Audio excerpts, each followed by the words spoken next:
back to Sister Radio. I'm Aki. Thank you so much for tuning in. This is episode 3. If you're joining us for the first time, welcome. We bring to you new episodes every full moon and every new moon. Each episode, I'm joined by a different sister for a conversation where we share our experiences and thoughts on art and activism, growing up, work, and reading books written by female authors. If you like what we are doing here, help us reach more people by sharing the podcast with your friends and family. Let's get into today's episode. I'm absolutely thrilled to have my sister Poata Alvie McKree with us today. Alvie is an artist, a teacher, an art therapist, a healer, a midwife, and a mom to 8 children. Her sacred work is to foster and facilitate connections to the divine, the ancestors, and the earth. Her art practice is directly informed by midwifery and the concept of women's work. Alvie is currently lecturing at Elam School of Fine Arts in Tamaki Makaurau, so-called Auckland, in Aotearoa, so-called New Zealand. Back in August 2019, I traveled to Aotearoa for an exhibition where I had the pleasure of meeting her. Alvie brought me to the ocean for a healing ceremony where I was feeling lost and helpless, and I'm forever grateful to her for extending her offering of love and healing to me and to the entire world. Hi Alvie, I'm so happy to have you here. Welcome to Sister Radio. Kia ora. Thank you for having me. It's so good to hear your voice. Same, it's so nice to know you first of all. It's just knowing that you exist and I know you and I can talk to you. It makes me feel so happy and it gives me this joy. Well, I'm glad you have it. I don't think my children have it today, but I'm glad you have it. It's so great. I did not even know you had 8 children. It's the first time I got to know. I've met one. Yeah, you've met Maya, the youngest. And so we have 4. I have 4 biological children and 4 stepchildren who came to me as a gift through marriage. And so we have this tribe of 8 kids, and it's incredible. They're all incredible human beings who are really different to each other. Yeah, you have such motherly energy. And now I know why. Where are you sheltered? Okay. I'm in Piha. It's a west coast village in the North Island of Aotearoa. We are fronted by the ocean and we have the forest, Te Waunui Tiriwa at our back. The perfect place to be in shelter, to be honest. No complaint. I'm so grateful. Yeah, I was so grateful to. Yeah, it was so wonderful to have you come. And this place came to us through the ancestors too. So we lived right in the central suburbs in the city. And I woke up one morning, and as I was coming out of that from sleep state into wake state, I heard the instruction to sell the house. And I thought, oh, okay, I'll talk to the family. And I thought, they're all going to say, no way, we love this house. It was the nicest house we've ever owned as a family. And we were so enamored that we'd actually managed to, secure this house on this beautiful hill looking out at the Waitakere Ranges, the forest that I now live in. And when I spoke to my family, they all surprised me and said yes. So within a week, we put the house on the market and we sold it. And I was full of faith. And I thought, yes, the next instruction will come and we'll be told where to live. And no instruction came. We had to move out and we rented a home in the city for a year. And exactly a year later, when we went for a drive, we found this house and it was in the right place and it was the right price. And the person really wanted me to have this home. It became very clear as soon as we stepped onto this land that this was the place we'd been waiting for, and we just had to be patient. There was a moment. Yeah, it's literally a gift just to be in that space. It's wow, you can start to feel like your body is healing and your mind is peaceful. At least that's what it did to me. And it came to the right person because you are so involved in healing. You're not just addressing pains that women feel today with their bodies, but also intergenerational pain, and feel like you more than anyone else deserve that space, and it's perfect for you. I know. It's everything I needed, but that's the ancestors for you. Yeah, it was so great to meet you because I really did not know who to talk to. I was do you get these dreams? Yeah, that's right. That was your opening line, wasn't it? Do you have dreams? Your ancestors come to you in dreams and talk to you. Everything else that has to do with healing is very westernized. If I go to a therapist and tell them that, oh, I see these dreams and my ancestors talk to me, then they probably think that I'm crazy. Yeah, that's right. We have people here, Indigenous people in our mental institutions here. What they have is that by our Indigenous reasoning, they're not mentally ill. You're not ill if your ancestors come and speak to you and you hear them. To me, the illness is if your ancestors are speaking to you and you can't hear them or you won't hear them, then I'd be concerned for your well-being. You know, that you cannot hear the ancestors speak. How do you navigate through the world if you can't hear them or be spoken to by them? You know, it's almost back to front. I don't know how it is there, but we have psychiatrists who are Indigenous people who are really working to shift that and rewrite the books, if you like, around what is actually illness and what is not from our I perspective. also feel like Indigenous knowledge systems are so vast that it can't be like institutionalized and like made into a system. Right, Yeah, right. like It can't be, yeah.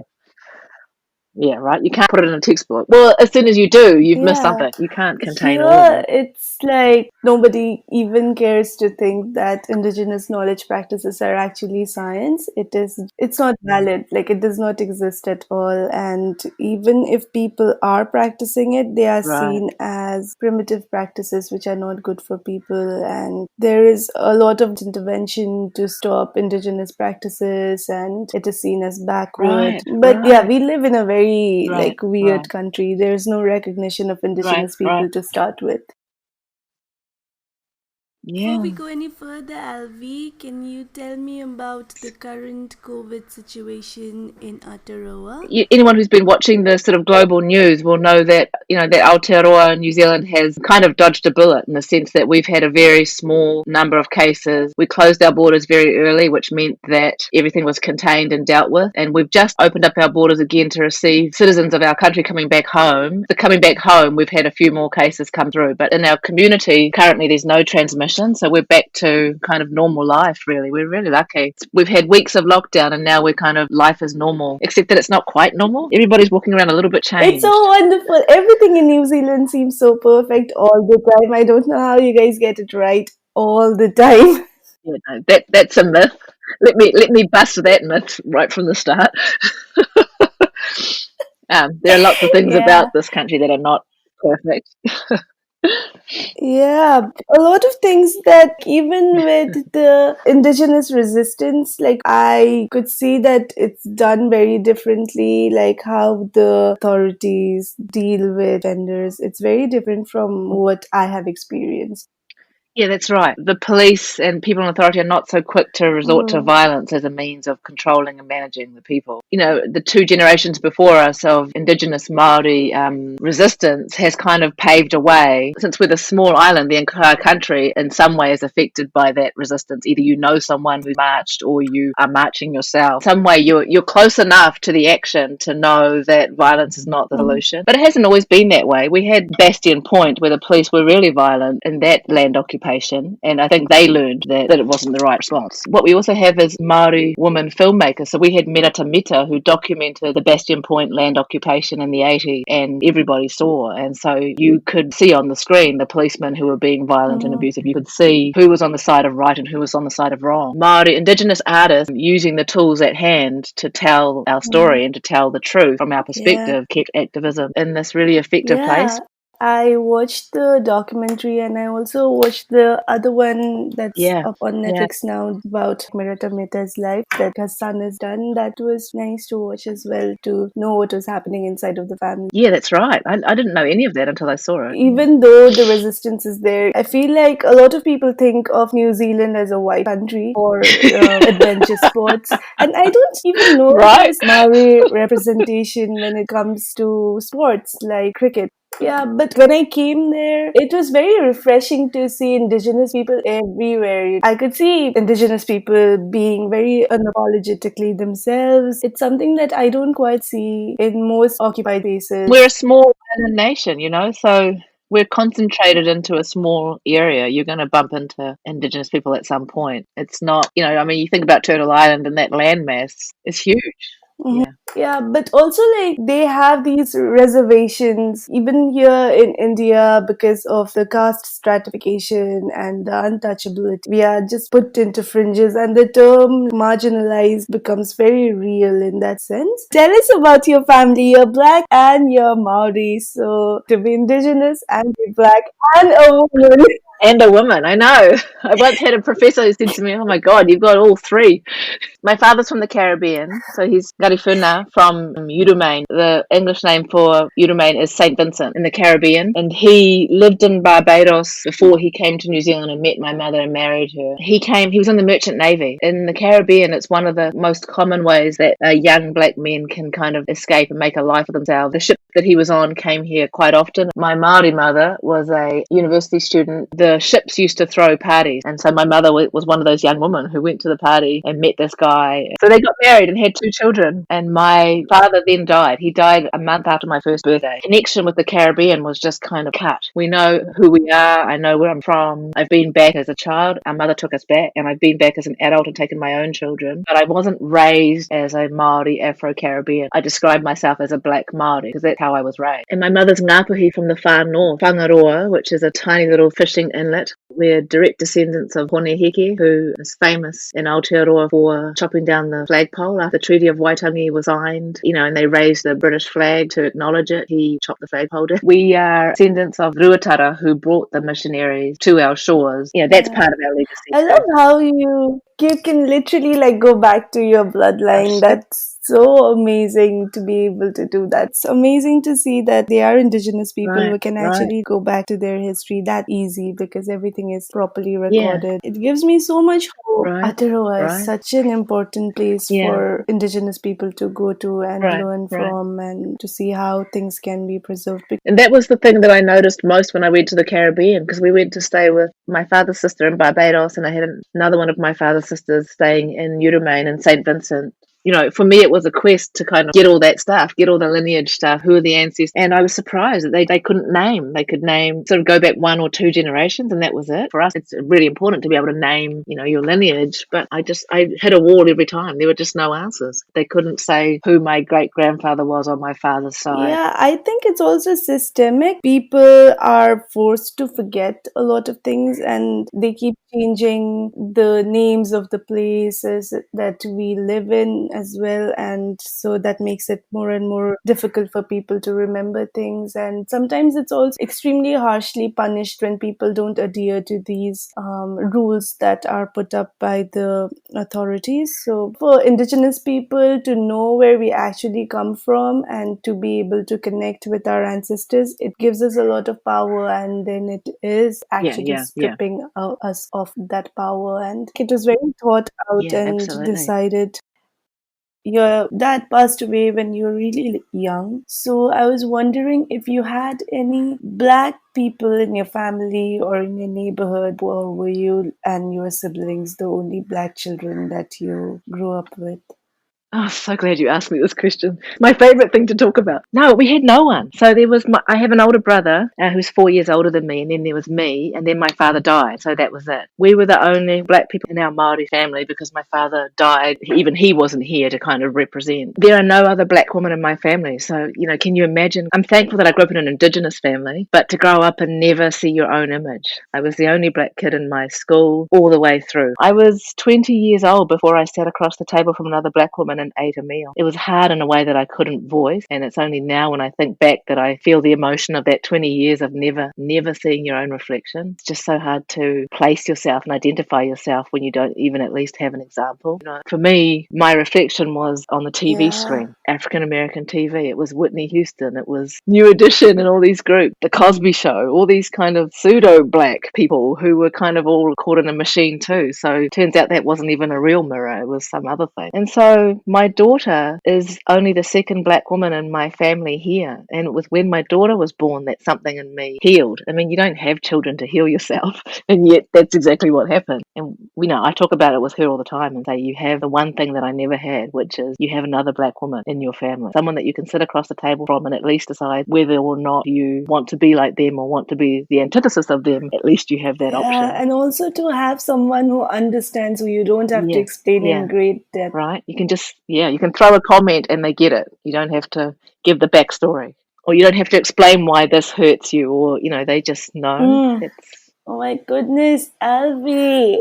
Thank you for asking that question, because it's fundamental in who I've become as a person. Even in my teaching work, I'm always saying we have to have different staff, not because you want to, tick the diversity box, but because these young artists need to see their own reflection. You need to see someone who looks or smells or sounds like you in some way, shape, or form, so that you can believe that you can be or do the things you want to be Yeah. and do. And That's someone who really also important. understands when, you're complaining about things like someone touching your hair, for instance. Like Yes, other yes. people will not get that. Yes, you're absolutely right. That's classic. My daughter came home from school. I don't know. She was in year 7, 10 years old, and she came home and said to me, "Oh, this girl in my class keeps touching my hair." And it was so nice to, when I look back now, to realize that my response was immediate. We're gonna talk to the teacher. We're gonna get the teacher to explain to this entire class why this isn't appropriate. And you're gonna stand beside her, and we were able to address it immediately. That never happened when I was a kid. It makes a difference. Exactly. Small things like hair care and skin care. The amount of science put into caring for our bodies. Our elders developed this knowledge. And when you don't have someone who practices this in your family, you are not like you Yeah, don't that's have right. access to this knowledge anymore. Yeah, that's right. So I very much had to kind of work it out myself. The Fijian community here is quite strong. And so there were Fijian women in my life who would take me aside and show me how to comb my hair and, things that my mother couldn't teach me. And they showed me their products and what they use. By the time I was in my late teens, we had our first African hair braiding shop. You're so inspirational. From like being the only black child, like female in your family, to being this mama that you've Right, become now. right. Okay,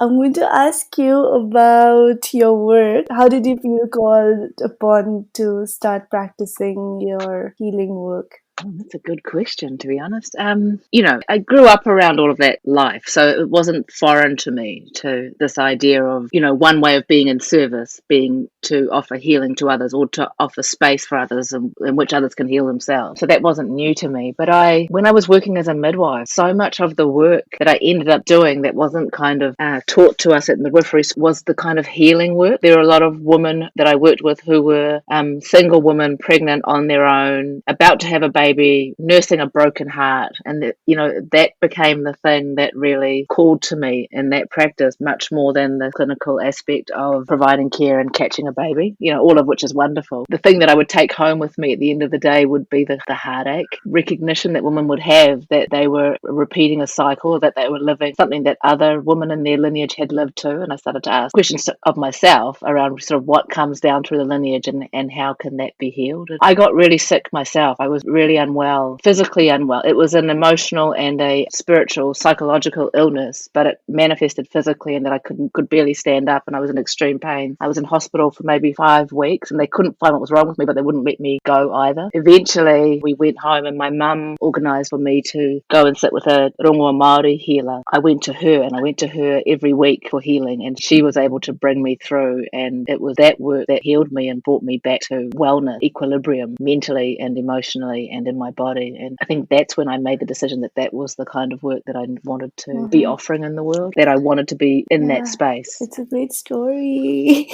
Yeah. And then, like, did you train for doing the traditional work? I'm still training, like it never ends. And how I've gone about it is that I didn't go to a school. I was invited to a wānanga, a Māori teaching school by Hohepa Delamere. I still do that now. If there's a wānanga happening, then I'll go and attend and learn, receive whatever I need to receive from that, and then build that in. It's a constant journey. You do so much towards and like the larger community and making the world a better place. What is it that you do for your own healing? My primary form of healing is to go to the water, to go to the ocean, to be right at the water's edge and have that healing available for a significant period of time is really helpful for me. The other thing is, I think it's that balance of building the relationship between the world of spirit and between the earth and the environment and between other people and the inner being means that you're kind of achieving balance, which is really the whole kind of point of healing, to find that place of balance. And it doesn't have to be equal. It doesn't have to be, 25% for each sector, but it has to be that you can move through the world without doing any harm to anybody else and without doing any further harm to yourself. That's the balance that I think I strive for. Yes. To tell us something more about your practice. One of the things that I really love about the ritual ceremony stuff is that I choose the site beforehand and do ceremony and ritual there, usually the day before I actually take a group of women out. And the entire pilgrimage ritual ceremony is designed around that space. I also put some thought into being able to educate whoever's coming as a participant about that place. So it's an opportunity to connect them to the Indigenous knowledge or the Indigenous stories about that place, as far as I know, and give them something that they can go and get further information on. I think it's really important that it's not just about feel good, but it's about being committed to helping build a relationship with the Indigenous people and not just think that the white people who run the show are the only people you need to make an effort to be in relationship to. That if you really want to be in relationship to this place, then you need to know us and our stories. Yes, that's so important. Wow. Yeah. How did you get into academics and teaching? When I had my daughter, that was, I was at home with young children, kind of at the point with my midwifery practice where I was really struggling with the amount of racism that the women that I cared for had to deal with and that I, as a midwife, also had to deal with. And I started to recognize that in some cases I could not be the advocate I wanted to be for those women because colorism is a thing in New Zealand. And, my black skin was actually in some cases a trigger for them to get unfair or, unequal. A midwife is meant to be an advocate for the woman in this time, and I wasn't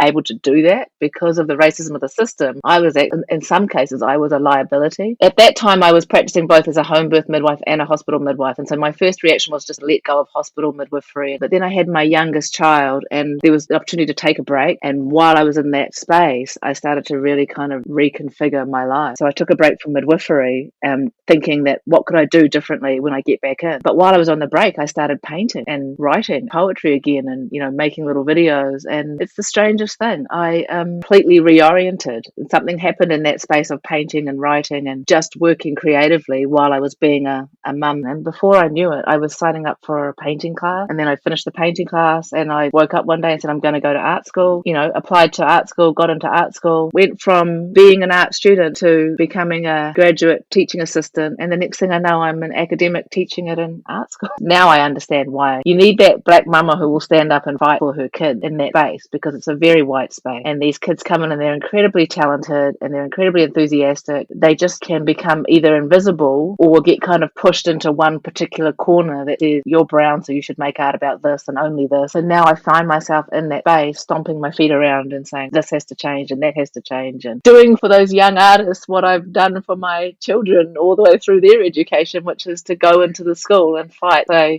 our ways are not wrong. Our ways are not less than your ways. You must make such a great teacher. I feel so jealous of the other kids who get to see you on the daily and get to talk to you and share their work with you. They don't all think I'm great. But, there's some really great opportunities when you're teaching, because you're teaching young adults, and they're so in the world. And the teaching it's not one way. Like I learn from them all the time. So I'm constantly being challenged on my own worldview and having to step back and reflect and make adjustments where necessary. And so that, for me, that's the joy of teaching, is the opportunity to influence each other. It's so nice to see that you are happy with your teaching experience. I don't feel the same way. Yeah, I hear that. Colorism is a real thing here, and Māori and Pacific cultures have a long history of both fetishizing Black American culture and loving it and thinking it's amazing, but also disdaining Blackness within their own rank. It's been my experience in all these years of teaching that I will often have students of Pacific descent and some of Māoris who will be very dismissive and condescending of what I have to say and of my time, and will, not turn up to my classes and just hand things at the last minute and will make jokes at my expense. But I've stayed the course, and what I've had also experienced is that they've come to their 4th year graduation ceremony and I've been present at the ceremony, and they've come and stood in front of me and apologized and said, I know better now. I've done this 4-year degree. I've studied these papers. I've learned about racism. I've learned about internalized racism. I understand the things that I've projected onto you, and I'm sorry. And they don't all come back and do that, but But those moments, I just go, okay. For me, I guess because I have children that age, I look at those young ones who are being dismissive, and because of the color of my skin, I look at them and I think, yeah, you're young and you will learn. You will learn one way or another, whether it's through your really expensive education that you're paying for, or whether it's through, experiencing this yourself when you go to get a job and the white person who's interviewing you looks at you the way you're looking at me right now. You will learn. I feel like that's also a part of my healing work, is to be in that space and present them with that challenge, and almost be a mirror to them of the racism that they've internalized. Like, I should get paid for that, right? You guys should be paying me damages because it damages my soul sometimes to stand here and be treated this way. And what does your art practice look like, Alvie? I think to the outsider looking in, it looks like a whole lot of kind of a mishmash of things. There's ritual and ceremony, there's movement practices and women's circle gatherings, there's weaving and textile work, poetry writing and playwriting, and then there's just a beginning practice going into using plants for healing and medicine. That's just at its very early stages. From the outside looking in, it would look like, you're just running around all over the place doing all sorts of things. But for me, it's really driven by one overarching desire, which is to be in relationship. So in Te Reo Māori, in the Māori language, we call it whakawhanaungatanga, the act or the process of being in relationship to something or someone. So for me, my practice is driven by the desire to be in relationship really in four directions, to the world of spirit and the ancestors, to the earth and the environment, secondly, then to other people, other sentient beings living on the planet at the same time as me. And then the fourth direction is inward, striving to be in relationship with myself, with the inner being. So it kind of has those four prongs to it, and anything that fits into that gets co-opted into the practice. Beautiful. And how does your healing practice and your art practice come together?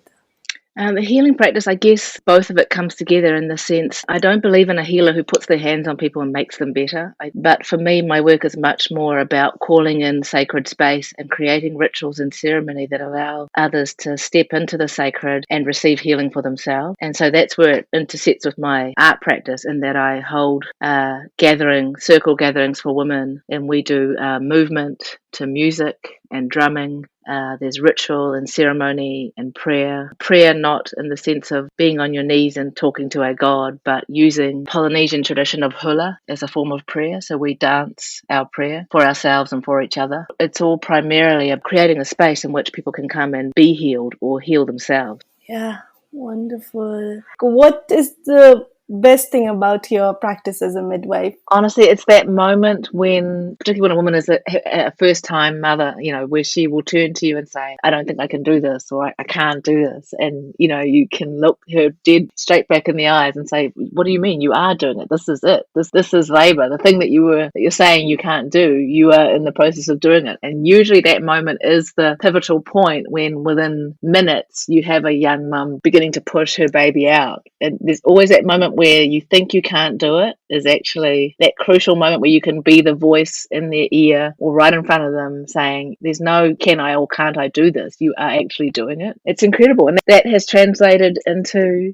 teaching now at art school. Always that moment where a student will come and just say, I don't think I can do this. I don't think I can be an artist, or I don't think I can complete this project, or I just don't have, the ability to do what's in my head to do. Being able to stand with them and say, well, you're doing it. What do you mean you don't think you can do it? You're doing it now. This doubting, this self-doubt, this discomfort, this pain even, is part of doing it. You wouldn't be feeling any of this if you weren't in it right now. Yeah. Just the way that a woman carries herself after she's given birth. It's like a download of power. This kind of surety that comes from having taken a journey that no one but you could take. No one but you could have brought that particular child into the earth at that particular time and in that particular way. You alone have done this. It's incredible. Your midwife might be there, and you might have a partner or not have a partner, or you might have a friend or family member, but there's a moment in that journey where the woman realizes that she's in this alone, and she alone can pull this off, and then she just makes the decision. You can see it. You're standing outside watching her, and you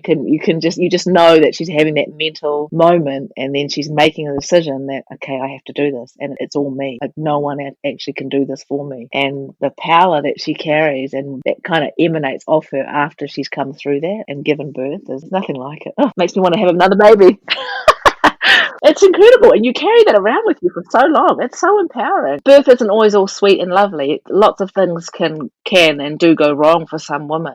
And so even when it takes a different path to the one that you imagined, there's still this incredible power that a woman has to carry with her. That she nurtured and nourished this child to fullness. She brought this child into the world, and no one gets to take that from her, regardless of how it unfolded.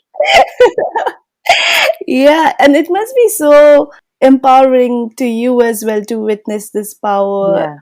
Yeah, yeah, and to be reminded, you know.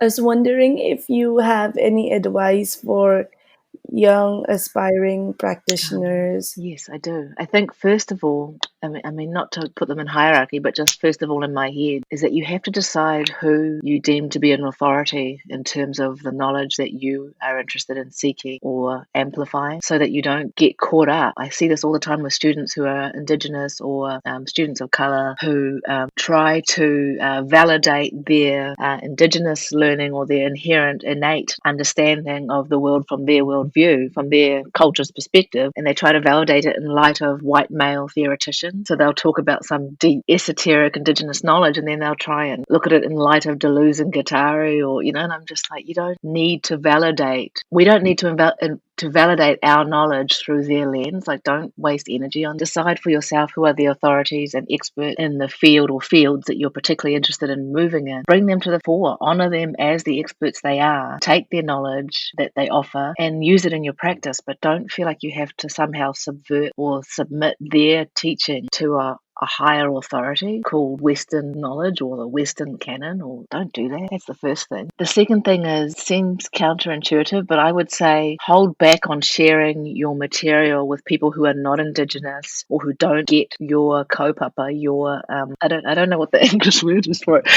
Philosophy. Maybe your philosophy or your particular angle. Like, don't share that with the outside until you are ready to do that. Often, particularly now, because it's becoming so hip to tap Indigenous people on the shoulder and try and collaborate with them. Don't share your inner workings and your knowledge that you've received from your elders or from your people until you're ready, and then be careful to only share that bit which is shareable, and don't give it all up. Don't hand it all over on a plate, even to another Indigenous person of another culture. Like, don't hand it all over. Be very selective about what you share and what you don't, because we live in a world now that will just take everything you put on a plate, particularly if you use the internet, and will just regurgitate it and turn it into a ritual practice that they use in their Bali retreat for 50 women that all pay $1,000 each. They will not think twice about taking your stuff and regurgitating it for that audience, and that your work and your people's knowledge is sacred and it's not for that. So what I do in my practice is that I create new ritual, new ceremony specifically for those people and for that site and that context, and I don't share my ancestors' knowledge or my grandmother's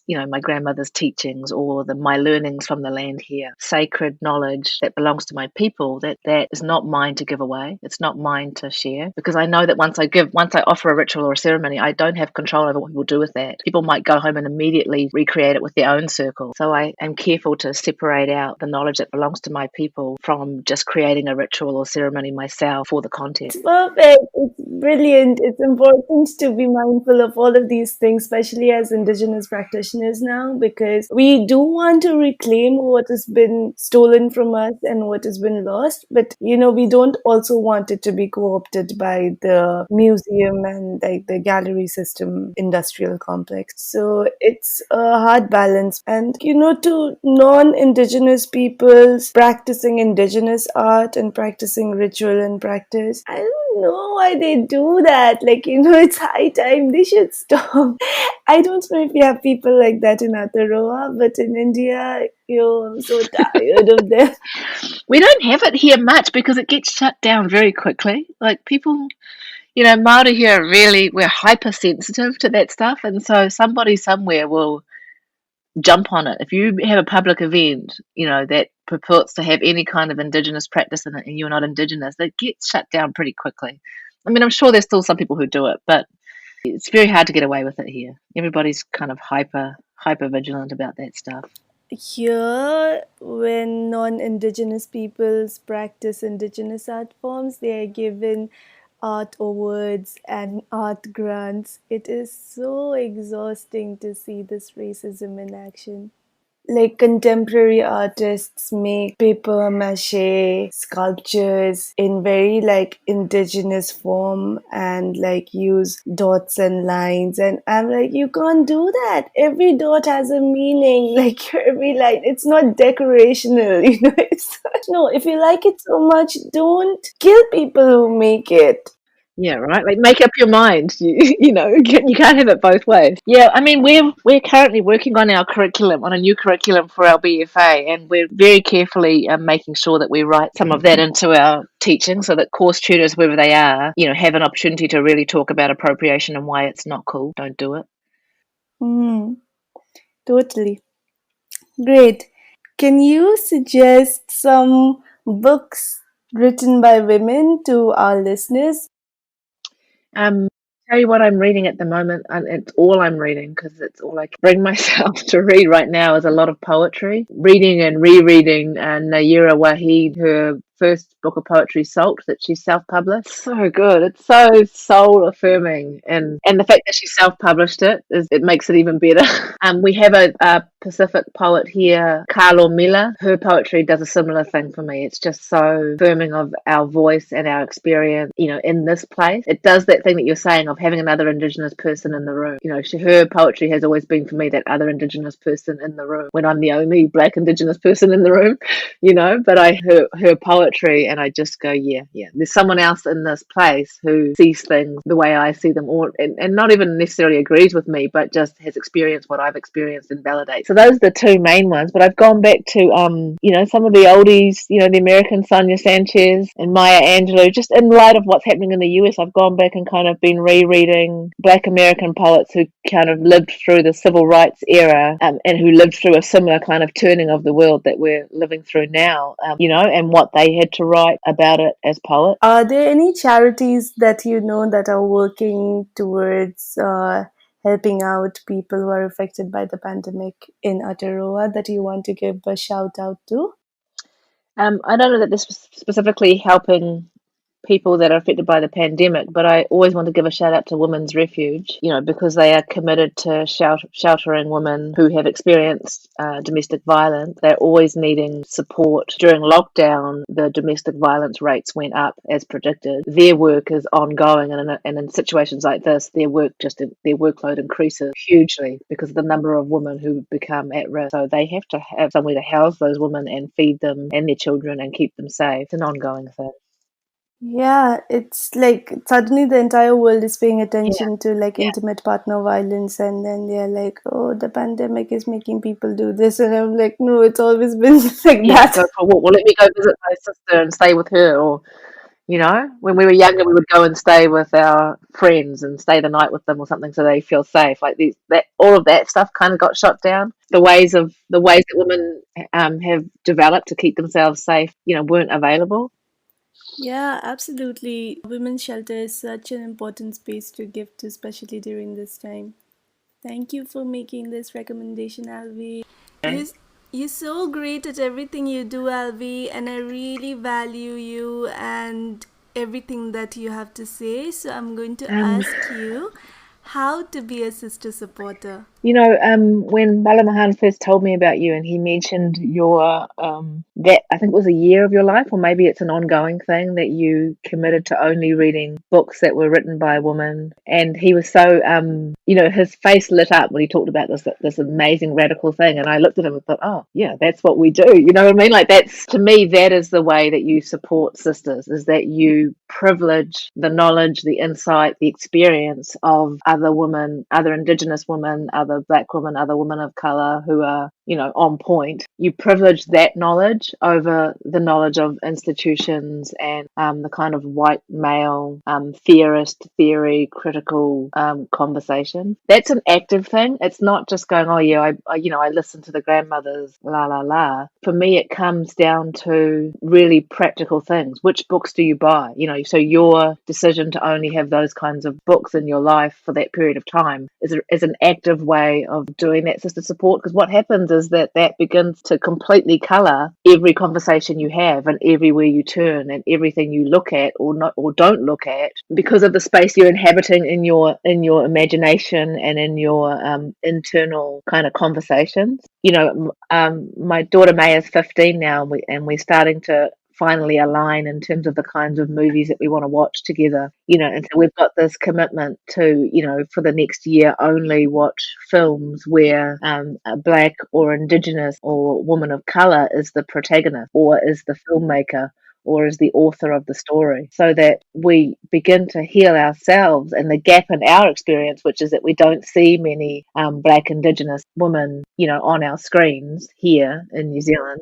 Black, indigenous, or black and indigenous. And so we begin to flood ourselves with our own image, that we begin to see our own reflection and stop constantly seeing ourselves as other. You don't want to do that, but when you're constantly exposed to, a white protagonist and it's a white male protagonist and it's their story and their lens, that is going to impact on you in some way, shape, or form. So making this conscious decision to choose. And I think the other way to be a sister supporter is to actually show up, like put your hand out and show up for other women and for whether it's for their events that they're running or whether they're in need and you turn up to their house and you vacuum their floor, or whether it's you go to their event so that you can be seen to be physically supporting them, or whether it's, sometimes what I do is call women into circle and just put out an event on Facebook and say that we're gathering, we're going to the ocean, we're going to make offering, we're going to do some ritual, and then we're going to come back here and eat. Either showing up to others' events or hosting opportunities for women to gather, for sisters to gather yourself. Either way, just like physically showing up in each other's lives and being a physical, real life presence. I think that's really important, and not just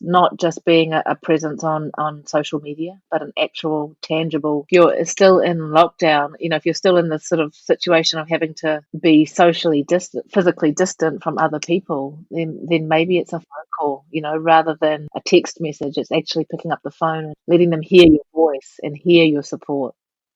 That is such great advice, especially for now when we've been living in isolation for so long.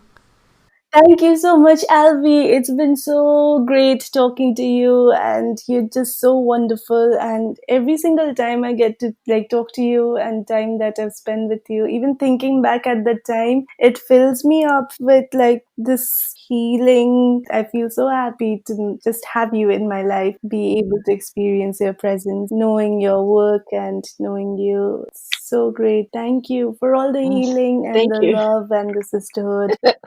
Thank you for the words. I feel so good. I'm going to walk out of here with a head twice as big as usual.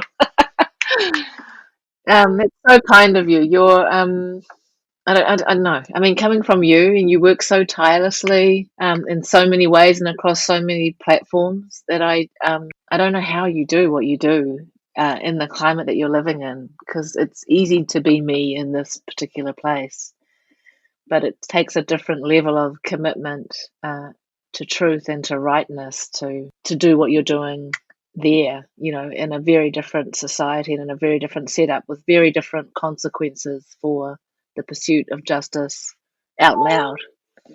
So thank you for talking to me. I'm honored. Oh, it is an honor to talk to you, and just being with you was really like working with an ancestor, and I felt like nothing is going to go wrong and everything is going to be fine and I'm safe in with yeah, it was everything, Alvie. Thank you so much for everything that you do, all the work that you put into the world, and I love you.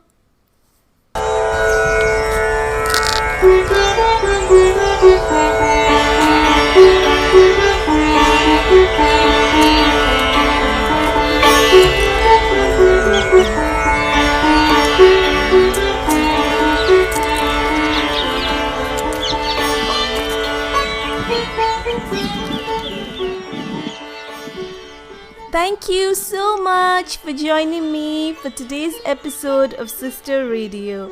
You just heard a conversation between me, Aki Thami, and my sister Poata Alvie McKree. You can find her on Instagram as art_as_medicine. You can also look up her website in the show notes.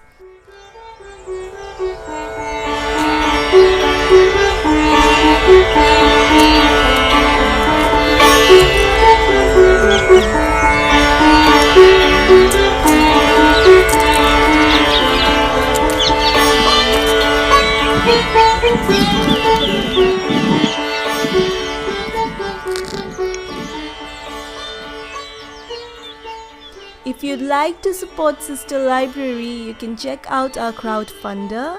You can email us at ilovereadingwomen@gmail.com. Our Instagram is sister.library and our Twitter is Sister Library.